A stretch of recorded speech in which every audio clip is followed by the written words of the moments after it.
19 ਨਵੰਬਰ ਤੋਂ ਸਿੱਖ ਪੰਥ ਵਾਲਿਓ air India ਵਿੱਚ ਸਫ਼ਰ ਨਹੀਂ ਕਰਨਾ, ਜਾਨ ਨੂੰ ਖਤਰਾ ਹੋ ਸਕਦਾ। খালিস্তানিদের 440 ভোল্টের ঝটকা দিল ভারত। হাতে নাতে ধরে ফেললো খালিস্তানিদের ষড়যন্ত্র। ভয়ে জড়সড় কানাডা।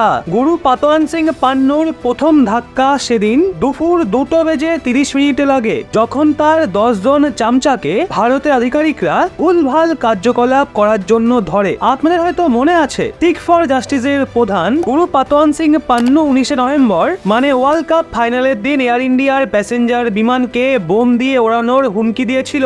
ওই হুমকিতে পান্নু এটাও বলেছিল, ওই দিন খালিস্তানের সঙ্গে সম্পর্ক রাখা কোনো শিখ এয়ার ইন্ডিয়ায় ভ্রমণ করা এড়িয়ে যান। এমনটা না করলে আপনাদের প্রাণও ঝুঁকির মধ্যে পড়তে পারে। আমরা 19 নভেম্বরের দিন একটাও এয়ার ইন্ডিয়ার বিমান উঠতে দেব না। এমনই কিছু হুমকি পান্নু ভারতের জন্য জারি করে দিয়েছিল। এই হুমকির পর ভারত সরকার তিক্ত ভাষায় কানাডিয়ান সরকারকে এয়ার ইন্ডিয়া ফ্লাইটের সুরক্ষা বাড়ানোর নির্দেশ দিয়েছিল, কারণ মারাত্মক সম্ভাবনা রয়েছে যে কানাডা থেকেই এয়ার ইন্ডিয়া ফ্লাইটের ওপর হামলা হওয়ার। কারণ ভারতে তো এত সাহস কেউ দেখাতে যাবে না। ভারতীয় ইন্টেলিজেন্সের যেমনটা সন্দেহ ছিল সেদিন ঠিক তেমনটাই হয়। আপনারা এই আর্টিকেলটা দেখুন, এটাই লেখা রয়েছে প্রায় 10 জন খালিস্তানিকে ভারতীয় আধিকারিকরা হাতে নাতে ধরেছে, যারা অবৈধভাবে এয়ার ইন্ডিয়া ফ্লাইটে প্রবেশ করতে গেছিল। রিপোর্ট অনুযায়ী কানাডার টরেন্টো এয়ারপোর্টে 12 নভেম্বর দুপুর 2:30 নাগাদ প্রায় 10 জন সন্দেহজনক কানাডিয়ান ভারতের এয়ার ইন্ডিয়া ফ্লাইটে প্রবেশ করছিল।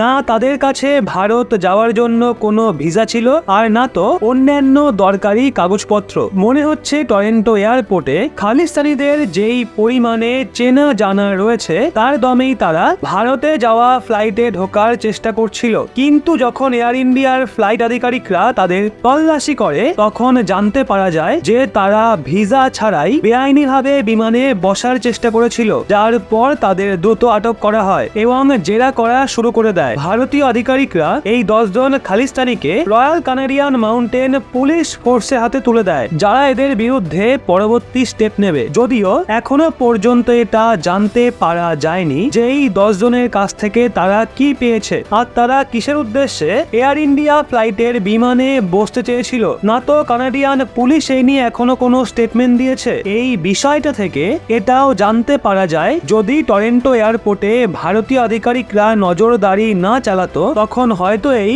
সন্দেহজনক আধিকারিকরা ফ্লাইটে বসেও পড়তো, আর আগে কিছু বড় ধামাকাও হতে পারত। মানে কানাডা শুধুমাত্র ভারতের ক্ষোভ দেখে আমাদের হাতে হ্যাঁ মিলিয়ে দিয়েছে, কিন্তু এখনো তো এয়ারপোর্টে সুরক্ষা আমাদের আধিকারিকদেরই দিতে হচ্ছে, যা সত্যি লজ্জার বিষয়। কারণ ভারত সরকার তো কানাডিয়ান মানুষদের সুরক্ষায় কোনো কমতি রাখছে না। এখন এই নিয়ে আপনারা কি বলবেন? নিচে কমেন্ট বক্স খোলা আছে, বলে দিন। আর এরকমই লেটেস্ট ইনফরমেটিভ ভিডিও পেতে চোখ রাখুন রহস্য বাংলার পর্দায়, পাশে থাকা বেল আইকনটি অন করে, এবং সমস্ত ভিডিওর নোটিফিকেশন সবার আগে পেতে এবং নিজেকে আপডেট রাখতে চলে আসুন আমাদের হোয়াটসঅ্যাপ চ্যানেলে। লিংক কমেন্ট বক্সে দেওয়া রইল।